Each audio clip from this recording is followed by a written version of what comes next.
Bible is full of odd little stories, and this is one of them. Today we're going to be in Genesis 32, chapter 32, and we're going to start around verse 22. So if you want to grab your Bible, just go ahead and pause this and grab your Bible. It's the story of Jacob wrestling with something. Okay. And so here's how it goes. Okay. I'm in Genesis 32, and in verse 22 in my Bible, it says, Jacob wrestles with God. Okay. And then, in the verse, some translations say, Jacob wrestled with a man. Some say he wrestled with an angel. Jacob wrestled with some entity. Okay. And so here's the deal. So Jacob, everybody goes away. It's nighttime, and Jacob finds himself alone. Okay. And then some entity comes up to him and just, wants to wrestle. So imagine that. Imagine you're just kind of, you're camping, your family is out somewhere, and all of a sudden somebody comes out of the woods and wants to wrestle with you. So Jacob wrestles with this entity all night long. Okay. And so morning comes and they're still wrestling. And the entity is kind of I got to go.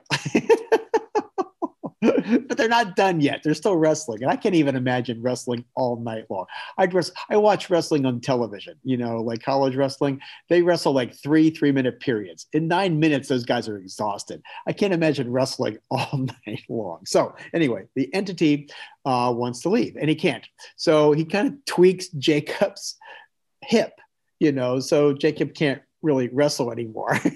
Well, that's not fair, and so the entity's I gotta go. But Jacob is hanging on to him, okay, and Jacob won't let him go. And the entity's I gotta go. I got places to go, people to see. I'm God. I gotta go save people, and Jacob does that great line where he says, around 26, 27, he says, let me go, for it is dawn. And Jacob paused, says he panted. He was tired. Says, I will not let you go until you bless me. Okay. And so then they have this little discussion about, what is your name? My name is Jacob. From now on, your name is Israel. And that's when his name gets changed from Jacob to Israel, and has the 12 sons and the 12 tribes. But just this whole thing of I will not let you go until you bless me. So this is what I tell kids. I said, okay. I said, this is what you want to do tomorrow morning, Monday morning, before you leave the house. You just want to grab onto your mom or dad's leg.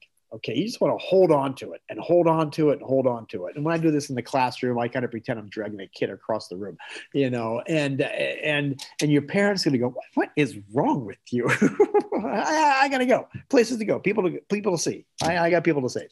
And you just tell your parents, I will not let you go until you bless me. Your parents are going to be kind of what are you talking about?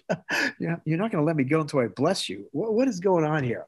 And you tell them, you say, Mom or Dad, do you have any idea what I'm going to experience out there today?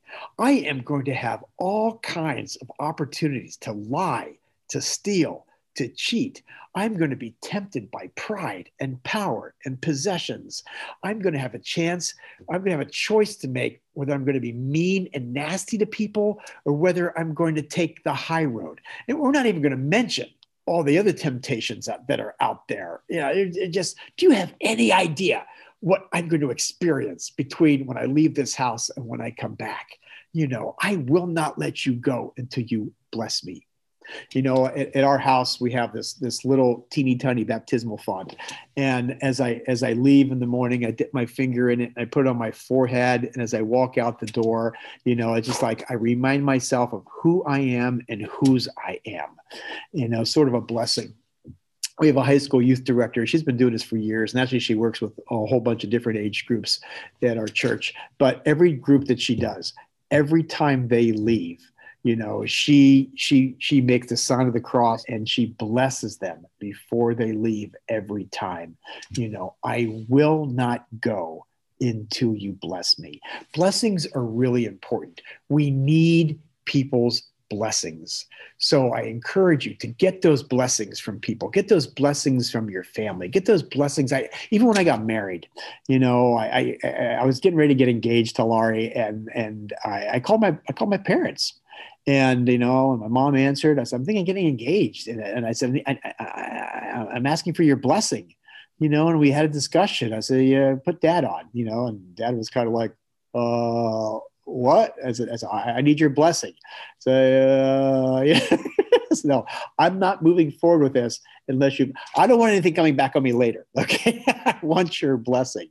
And same thing with her folks. I asked her folks before I proposed to her, and I just said, I will not let you go until you bless me. I mean, I am not going to go forward with this unless you bless me. And if you don't bless this, then I'm not going forward. And, and that's just me. I'm not saying that's what everybody else has to do, but that's just me. And so as we move on from today, and as you go on with the rest of your day, think blessings. If you have people in your life, bless them, whether it's physical, or sometimes what I do oftentimes with kids is I bless them through prayer, and I pray that God blesses them, or ask for blessings from others. It's an important thing to do.